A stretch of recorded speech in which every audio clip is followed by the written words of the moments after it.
नमस्कार लाडक्या बहिणींनो, बघा आता लाडक्या बहिणीच्या हप्त्याचा जी-आर तर काय झालेला आहे, निर्गमित शासनाने केलेला आहे.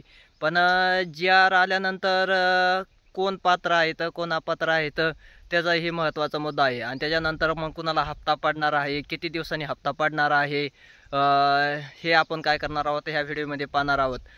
तत्पूर्वी आपल्या व्हिडिओला तुम्ही जर लाईक आणि सबस्क्राईब केलं नसेल तर लाईक आणि सबस्क्राईब करून ठेवा. येणारी नवनवीन माहिती जी आहे ऑनलाईन ती आपल्याला काय होणार आहे, पाहावयास मिळणार आहे. बघा आता ऑक्टोबरचा हप्त्याची काय झालेले आहे, जी-आर निघालेला आहे. त्याच्या हालचाली शासन स्तरावर चालू झालेल्या आहेत. आणि जी-आर निघाला म्हणजे काय होतं आहे, 1 ते 5 ते 7 दिवसाच्या आतमध्ये जवळपास तारखेच्या आसपास काय होणार आहे, जे पात्र भगिनी आहेत त्यांच्या खात्यावर हे 1500 रुपयाचा हप्ता वर्ग होणार आहे आणि त्यांच्या खात्यामध्ये ते जमा होणार आहे. तत्पूर्वी KYC ही बंधनकारकच केलेली आहे, कारण ही पडताळणीची प्रक्रिया आहे. आणि पडताळणीची प्रक्रिया असल्यामुळं मग हे ऑक्टोबर महिन्याचा हप्ता हा शेवटचा हप्ता आहे KYC न करणाऱ्यांचा. ज्या महिलांचा KYC केलेली नाही अशा महिलांचा हा शेवटचा हप्ता असेल.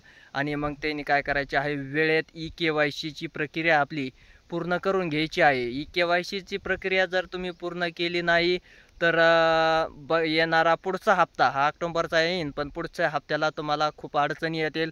KYCची प्रक्रिया चालू राहील का नाही राहील हा पुढचा मुद्दा आहे. आणखीन त्याच्यावर काही वगैरे नाही समजा हालचाली.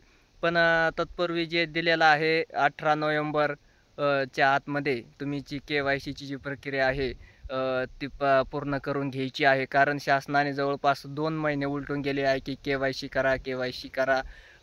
अद्याप बऱ्याच लाडक्या बहिणींनी KYC जे केलेली नाही, ज्यांनी केली आहे त्यांचं काय व्यवस्थित झालेलं आहे. पण ज्यांची राहिलेली असेल, ज्यांचे पती वडील नसेल तर काय करायचं आहे, घरातल्या कोणाचाही एकांचा आधार व्हेरीफाय करून द्यायचा आहे.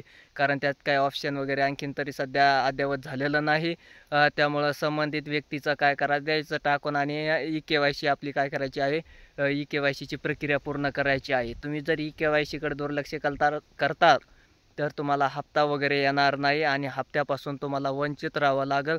त्यामुळं तात्काळ काय करायचं आहे, येत्या 18 नोव्हेंबरच्या आतमध्येच 15 नोव्हेंबरपर्यंतच म्हणलं तर काय, कारण सर्व्हर आता खूप बिझी आहे असं म्हणावं लागेल. कारण OTP व्हेरीफाय होत नाही, खूप जाम चाललेला आहे. कारण शेवटची तारीख जाहीर केल्यामुळं त्यामुळं मग जे पात्र असतील त्यांनी काय करायचं आहे, तात्काळ करून घ्यायची आहे. येणारा ऑक्टोबरचा हप्ता हा 5 ते 7 तारखेपर्यंत काय होणार आहे, पात्र लाभार्थ्यांच्या महिलांच्या खात्यावर जमा होणार आहे.